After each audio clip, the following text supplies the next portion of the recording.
Welcome to Challenging the Norm, his and hers look at life and business, hosted by Paul Snell and Lindsey Burden. This podcast is designed for solopreneurs, entrepreneurs, and business owners redefining success on their terms. Each episode dives into the topics that truly matter, offering a blend of candid discussion, practical insights, all delivered with a sense of humour. We reality check the latest business trends while offering a fresh perspective that challenges conventional thinking. Paul partners with business leaders, leveraging cutting-edge neuroscience to demonstrate how people-centered strategies drive transformational success. While Lindsey brings her unique approach to business coaching, empowering ambitious business owners to achieve financial abundance and a lifestyle rich in time and joy, all without compromising what matters most. Together, we are challenging the norm. So grab a coffee or your beverage of choice and join us as we explore the art of creating a life and business you love. Well, on this auspicious day, Lindsey, it's a budget day. For those that are listening or watching, certainly if you're overseas, we have the amazing Budget Day in the UK, where we find out any new tax changes, how the government is spending money or not, how the government is managing well or not. And it's almost a tradition, isn't it, Lindsey? It's almost like Christmas Day. We expect it every year. Let's go that far, but it is the 26th of November and it is Budget Day 2025. Let's just put the date out in case somebody's listening to this in the future. Yes, it's one of those days where in the olden days, or the olden times, as my nan would say, what we would be most interested in was how many pennies they were going to put on a packet of cigarettes and how many pennies they were going to put on a bottle of beer. That's what you were waiting for in the old days, I think, pretty much. Now it feels way more complex, Paul. And, we weren't sure if we were going to do an edition today. And then I said, well, it is the budget. Maybe we should do something. Then I got on the call and I went, I've been trying to find out about the budget. And it's a bit, well, you used the word, it's a bit of a damp squid. And it does feel a bit like a damp squid. There are some things in there that I think would be interesting. But how many things did we find to laugh at? Some of these things aren't coming in until 2028. We're waiting. So this is the budget for today, which is going to be in the future. I think that's hysterical. I mean, what are they doing? What are these politicians of ours doing? I don't know, Paul. I really don't. Well, the horrifying thought for me is we talk about a lot of these measures that have come in today are to be implemented in 2028 with a forecast until 2031. I will be 61 when they come into play. That's shocking. That is shocking. And actually, now you've said that out loud, I've realised how shocking, not your age, but this thing is around it's coming in later. Yeah. Because I thought we needed the budget to help reduce our debt, to help improve, not to help improve, to support growth in this country. Yeah. And you and I have recently listened to a bit of a little video there, haven't we, with an economist who said you cannot tax your way out of a problem, shall we say, and you and I both enjoyed it. But I think there is this issue around, there were so many things that I was expecting to happen or needed to happen to support growth, to support the business community. And now we just seem to go, yes, we'll do all that, but we'll do it in the future. Is there a time machine somewhere? Because I want to whip into the future to see if it's worked out okay. Because there's potentially billions of pounds coming to government. But we could be in 3 times. Just the mind boggles, Paul. It really does, because it's a bit like saying the problems aren't there until 2028. And you're going, okay, not what I'm seeing. So when we started this conversation, it was do we dig into the budget? And the honest answer is probably not a lot. There wasn't a lot there that you could get your teeth into and go, this would be a great topic to chat about. There were some bits in there, and we will look at some.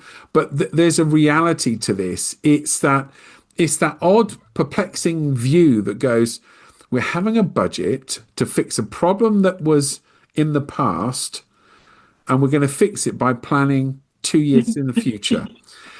Now, let me ask you a question, Lindsay. If you managed your business like that, Sorry, Paul, now you've said it and said it out like that. I'm really struggling to keep.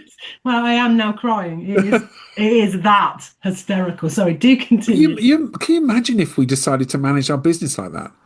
We'll do a plan, Lindsay, but we won't put that plan into action until 2028. We're in deep trouble here, Paul. No, I know. As would say, we're in deep doo-doo here because this is not right. No, it's not right. And what's really scary, and on a more serious note, if I can stop laughing. Oh, and one we should say also, we didn't want to talk too much about the budget because we do realise we're not experts. Yes. Looking at it from our viewpoint.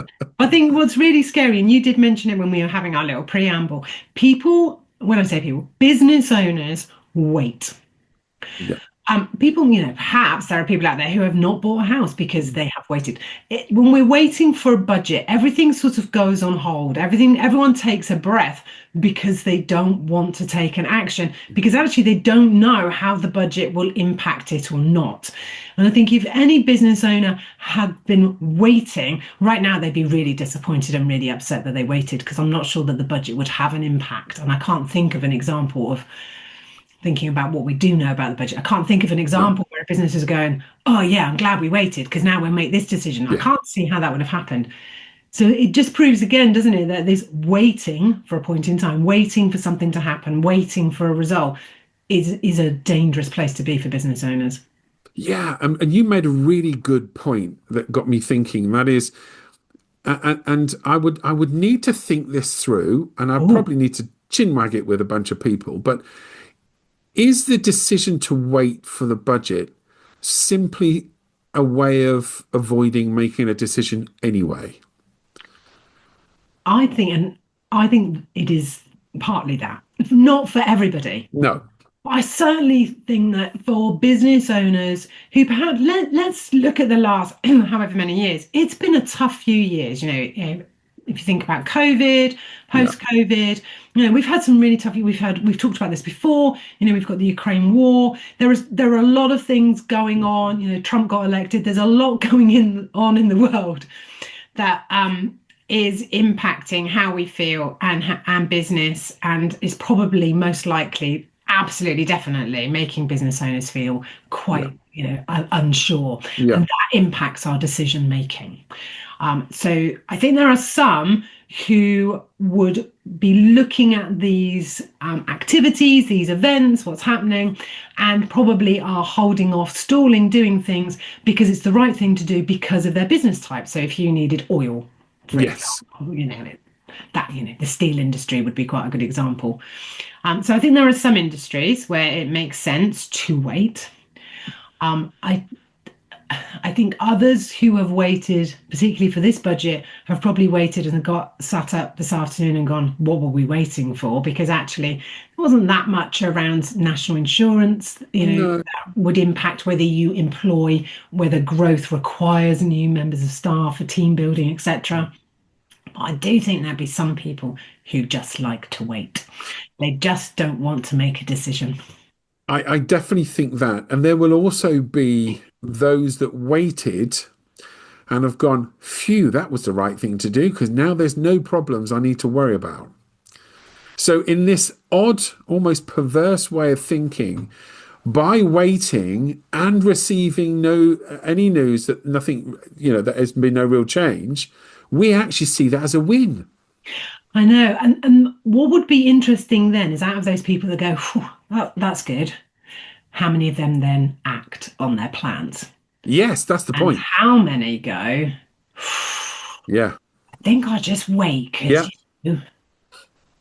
we can just keep on waiting, can't we? And I truly believe that unless you're willing to take the first step, nothing changes. There is no development. There is no growth.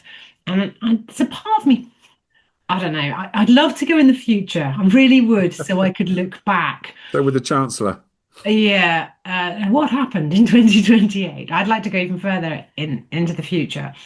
I just feel a little bit like when we think it's, we have to wait for something like the budget, we are abdicating the success of our business to something. We are. it stops us taking responsibility for our business. And I say that sort of almost with reticence, because there has been so much going on, let's face it. There is madness throughout the world. So I can see how business owners have been impacted, and that would impact the decision. How it's impacted us, Paul? I mean, even just going around your daily lives, it's quite, Yeah.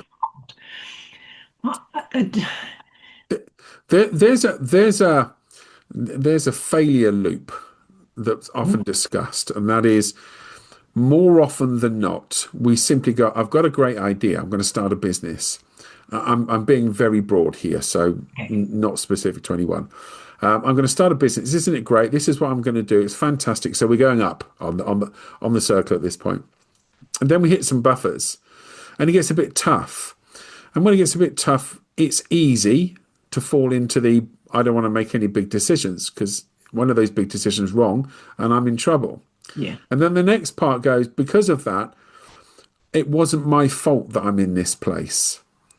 It's the economy, it's the budget. And therefore we then get into the blame game. We abdicate, as you quite rightly point out, we abdicate the responsibility for our own actions and our own decisions, and we simply blame something else. And by the way, this isn't subversive behavior. We're not saying that people are being subversive with that. We're saying that actually, in psychology terms, it's a very, very normal thing. We are wired to do self-protect. Yeah. That's it. That's what we're wired to do. We are wired that way because when we were running around with dinosaurs, he says flippantly, being chased to be eaten, the only thing we could do was survive. And so we would always be on the negative side going, but what if I'm eaten tomorrow? Right? Yeah. So we are wired. I make that sound very flippant. We are wired to do that. We are wired to self-protect. Therefore, it's actually quite natural for our brains to conclude that it's not our fault. It must be something else externally. And if it is external, well, then it's not my problem if I don't make a decision, is it? Yeah, and that's quite scary, isn't it? And I think that's quite sad as well. And does that go back to resilience? Does that go back to business owners not having the right support, the right knowledge, the right expertise? Is it because at some point we've just made it really easy for people to start a business and gone, hey, it's easy. We can make you £10 million by the end of the night by following these 25 steps. I think it's a bunch of things, yeah. But one of those things is more personal than that. It's more the way we think. So it could be all of those, but in the same vein, it can simply be the fact that what we start out with that we think will be isn't what it will be, isn't the way it will be, and therefore the brain starts to evolve almost a self-fulfilling prophecy approach. Yeah. So some of the things you've listed, I would agree. Do I think it's a bad thing that it's too easy to start a business? Not really. And I don't think that necessarily causes people to feel they need to abdicate responsibility. However, it is a human nature thing we're talking about here. I don't believe it's a structural thing or a practical thing or a theoretics thing or even a learning thing. I just think it's human nature. Now, the flip side of that is I don't think it's difficult to get out of it either. No. And the real skill, in my experience, is to zoom out. When you see things in micro, they can feel overwhelming. It's a bit like I say to people, if you ever seen the photographs of an ant that's been zoomed in with a super focused lens, and it looks like something out of a horror film. But when you zoom out, it's just that tiny little ant. Yeah. So what? And business can be a bit like that. If we're not careful, we get zoomed in on a particular part, which might be taxes, right? It's budget time, so we can use taxes. And most people sit there going, oh, it's my corporation tax at the end of my financial year, and I've got to pay that before January the 1st. And so all of a sudden, that becomes, I'm picking an example, most people wisely will have an accountant that keeps them up to date on where their corporation tax is. But let's just say there's this Sorry, I can hear my daughter yelling at me. you carry on. Bloody hell. I'm just going to carry on talking about this because I think it's important. So the risk we have is if we can turn around and zoom out from our business, if we can step back and take this bigger look. People often talk about, parachuting in. I'm talking about the opportunity you have to really step back and go, if I look at the bigger picture here, what is the true impact this has on me? And it's no different when we talk about the budget. The true impact of the budget is the same thing. We can step out from the budget, and we've already done that to a degree and gone, it's 2 years away, this stuff.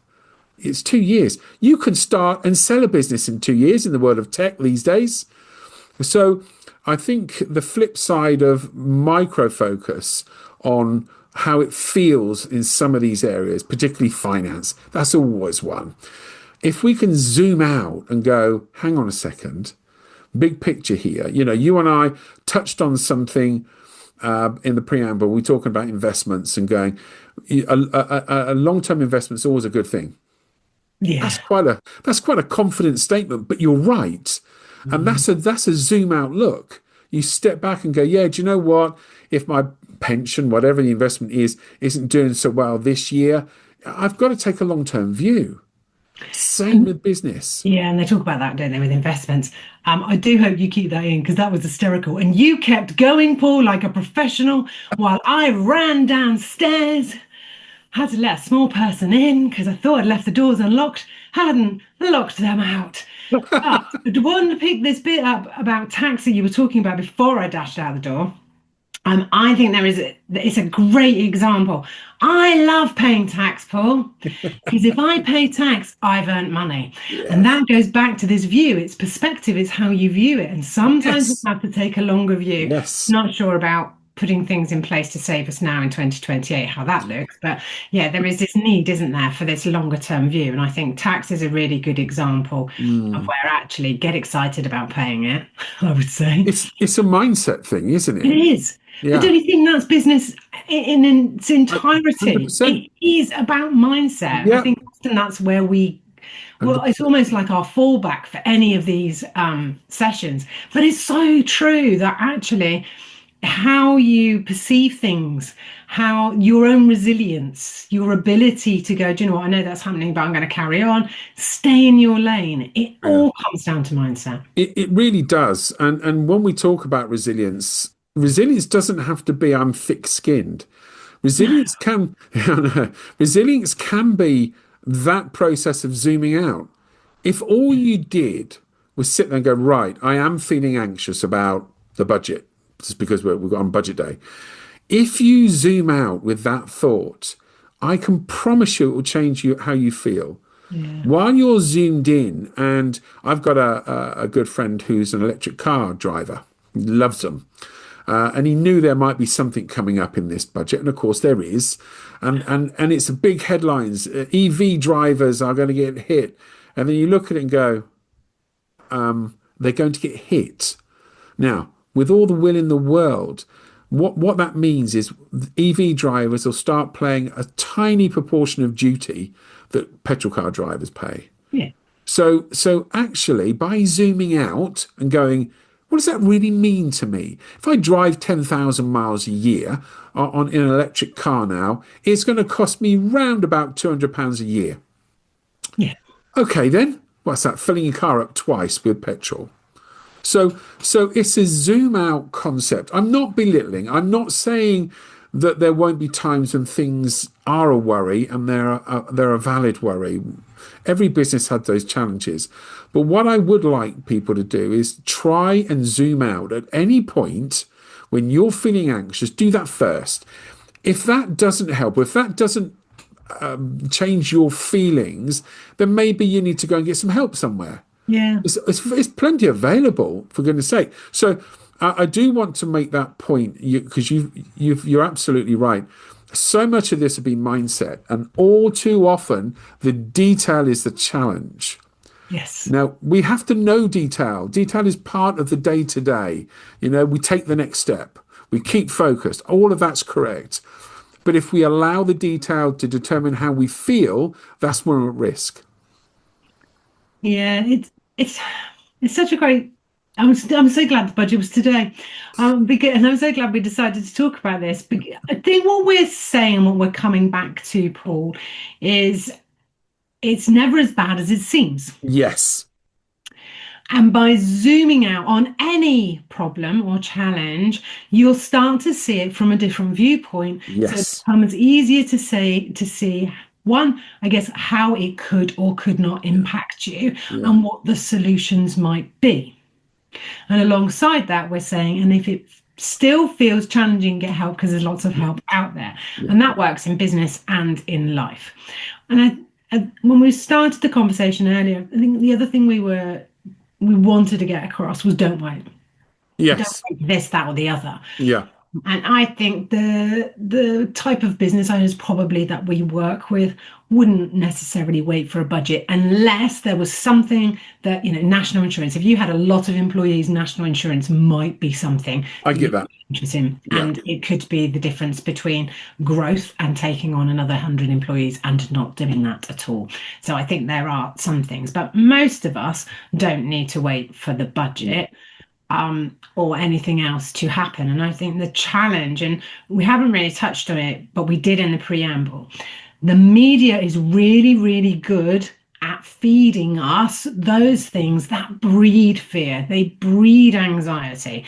And if anything, it feels like actually it's the media that can walk us into a recession. It 100% is. My favorite topic when it comes to news is this idea of you need to choose very carefully what you read and what you listen to and what you watch, ranging from social media up to national, international news media companies. Be careful what you listen to and what you watch. Yeah.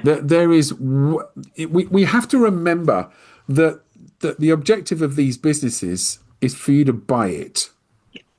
Buy the media, buy the news, buy the information, right? Don't mean that directly, but if you are, if you want to watch a BBC, you need I'm choosing that, I'm impartial, but if you want to watch a BBC, you need a TV license, right? Yeah. Their job, news companies' job is to sell news. Yeah. It is not necessarily to give it in a way that's correct, that is consumable by you in a way that makes you not fall off the edge of a cliff when you see the dramatic superlatives that they all come out with. I mean, goodness me, you can see some news outlets use words you go, were they watching the same budget as I was? It's that significant. I do really want to hammer this one a bit. I'm going to get on my soapbox if I'm not careful.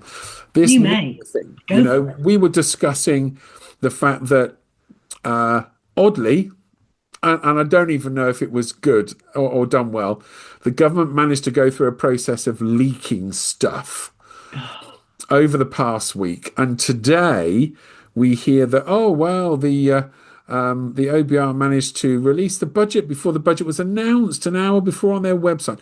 Now, I could get very cynical about all this, but the point I'm making is all of a sudden, the media can affect how you feel without the real truth being out there, the real facts. And so we can, and I could be very cynical, and I'm going to be. I could be very cynical and say that up until today, largely people were ready for what would have been a really difficult budget. Yeah, I think they were. And then along comes a budget that I describe as a damp squib, because it's just really a bunch of stuff. Some of it's a little bit contentious, but most of it's 2028 onwards. Joy. Yeah. And so actually, we know what that does in the brain. We know that if you feed bad news, if you feed negativity, if the outcome is it's a little bit middle of the road, then you'll take it as a win. Yeah, and there's a part of me as well that thinks that they've been really clever. They could be the establishment. Yeah. And that establishment could be government or media. I think it feels like everyone has been really, really clever. I would agree. Now, I don't know whether government, we had a bit of a speech, and the speech didn't go down perhaps very well, and everyone started panicking. So government panicked and went, right, we need to leak some stuff to make everyone feel a bit better. Well, when actually it would be really great if everything was leaked and then nothing, that everyone would talk about the leak and it won't matter what we've got in the budget. I mean, I'm as cynical as you are, and I don't really think anything happens for no reason. I think, if somebody really has published it on a website before it was announced, someone's probably been sacked. Yes. I'm sure we'll be told it was a technical hitch. In fact, I think we're being told that already. Yeah. So I agree with you, and I'm very, very cynical. But it's a brilliant example, isn't it, of how we were all, I wasn't, because I wasn't taking much notice, but everyone was feeling quite down, quite concerned. It was going to be really hard. There was the cynic in me thought, I'm not convinced, because every time they say they're going to do something, they change their mind. So I wasn't that convinced. But the media has taken it. And what I will say, and you talk about bias, there is one outlet I go to. And of course, that's going to be biased in some shape or form. And it is an outlet that's had a few problems recently. So, probably not the best outlet. None of them are. But I think what was most interesting is there's a tiny video clip, and it had a number of the correspondents, political correspondents. Yeah. And I think they were absolutely loving the fact that it had been leaked. I think they were joyful. It was something great. And actually that made them, in that moment of joy and them going, has that just really happened? Has that come out? I think we saw them as real people. And we mustn't forget that journalists at the end of the day are real people. But you said it, papers need to sell. Yeah. The media is a business in itself. It's a machine to make somebody money. So let's not think of it in any other way. I think what's really sad is that we don't seem to have, and not to be political, but I can't see politicians, heads of state, and I'm talking worldwide here, I can't see them coming together for a better world. And that I find really disappointing. And I find that really hard to swallow. Yeah, and it's tough, right? It's really tough to try and make sense of a lot of this. That's without, and I don't want to get dragged into a tangent here, but that's without the younger generation trying to make sense of something. Right? You and I come from a time when you were right. What we were waiting for is that list of things that would now cost more, whether it's a pint, packet of cigarettes. I love the fact that we would measure against the things that now are this anathema of society. Don't smoke, don't drink. I was going to say, I don't drink or smoke, so I wouldn't really get. In fact, I'd like them to put more money on a packet of cigarettes. Yes, always been the case for me on smoking. But that was how we measured it. How much was a bag of groceries gone up? How much does it cost now to fill your car? That's how we measured the outcome and the news. And it happened in the following April, which has started a new financial year in the UK. So we have this bizarre, it's almost like a circus now. It's almost like a bunch of acts. And I always know, my little test for this is, how many superlatives can you see in the one paragraph? Ooh. The word astonishing. It's an astonishing leak by the OBR. And you go, wow, astonishing. Where do you go from astonishing? If it was any worse, what would be the next level you'd go to? Flabbergasted. Flabbergasted. How could you be flabbergasted over a budget? Do you know what I mean? And so I think the media plays with our minds. Yeah, I really believe that. I think we have to be careful because, by the way, I don't know that there's anywhere, as 𝗪𝗏 pointed out, I don't know there's anywhere that you could turn and say it's entirely unbiased reporting. I actually don't know there's anywhere for that. Yeah. So I have to flag and say, just be cautious and note the facts. And you can do that by zooming out and going, what implication does this potentially have for me in my business or in my life, however way you want to look at it? You can do that. The only thing that I would caveat that with is we do have a scenario where the approach is a little bit complex from a government perspective on how they're going to save money or increase taxes. It's not as straightforward as has been in the past. You just have to do your due diligence. But the reality is, too much of this stuff, too much of a budget, too much of the noise, too much of the spin that we used to call it, is in place, and that affects how we think and feel. That's what we've got to be careful of. Listening to you then, Paul, well, there's loads of things running on my head, but in particular, I wonder if part of the problem we have with politics, in the grandest sense, I mean, I'm obviously talking about the UK, but in the grandest sense, to be non-political, I wonder if the challenge for them is that they are constantly battling the narrative that the media will put out. So therefore, it causes them it's almost like, well, we know we need to do X, Y, and Z because that is how we will create growth. That is what we need to do. But if we do that, that's what they're going to pick up on, and that's what they're going to feed. And I know part of that is it's they want to be voted back in. It is about an next election. Yeah.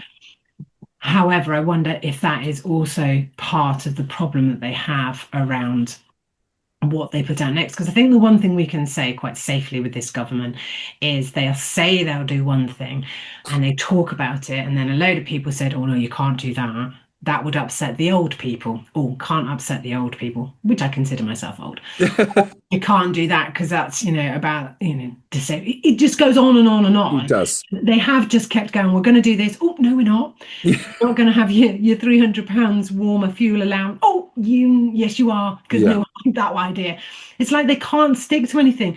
And on the flip side, or when you look at business owners, and I think when we look in, we go, we wouldn't be able to do that in business. We would not have a business, but we don't have an electorate. We don't have people that we have to keep happy. We only have to keep ourselves happy. And maybe that is something to be grateful for, that actually as business owners, we are in charge of ourselves. We are responsible for ourselves, for our businesses, and staying in our lane, we can do with far greater ease.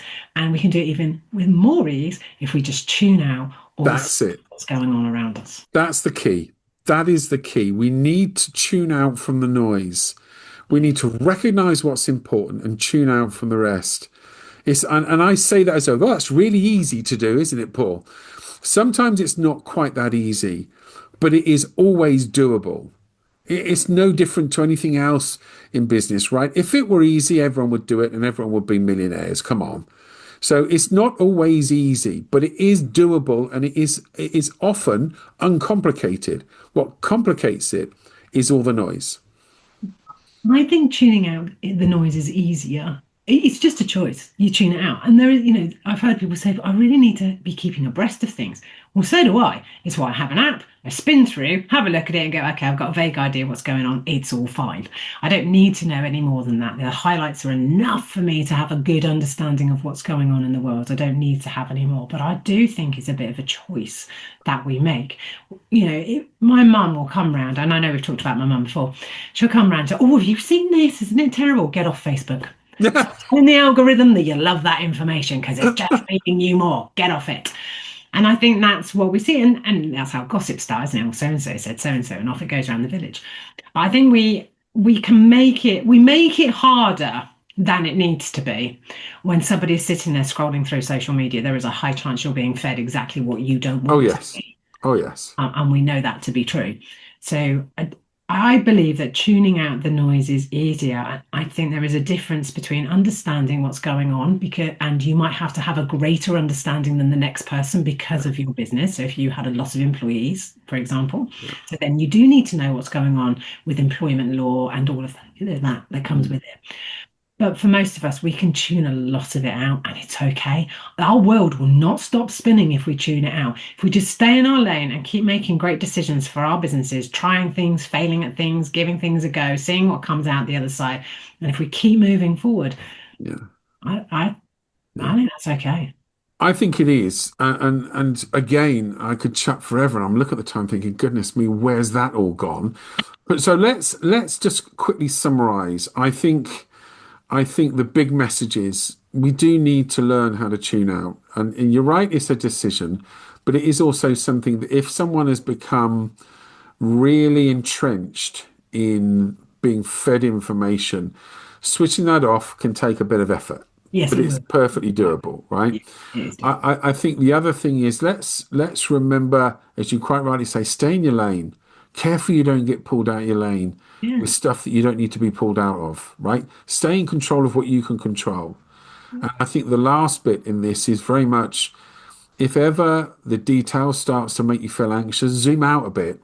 You'll be amazed how impactful that is. Just if you want to try it, go and get a photograph of an ant's head and then go, really?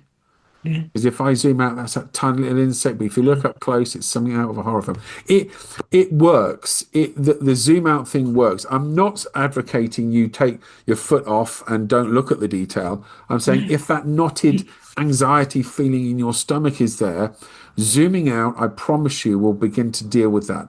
You will then have to deal with the challenges you have, of course, but you won't necessarily have that anxious feeling that you're so zoomed in on, what is it going to do for me because I drive an electric car? Oh my goodness, that's anxiety. That's the fear of fear, which is what anxiety is. Yeah. So zooming out, you start to remove that real intense feeling that it feels overwhelming. So that needs to be done. How does that sound?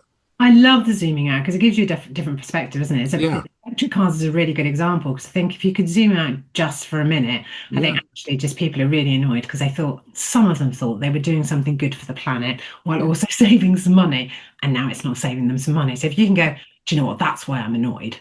Okay. Yeah, exactly. I'm just annoyed. It's Exactly. okay. And I'm allowed to be annoyed for a bit and then I'll have to move on because you will move on. Yeah.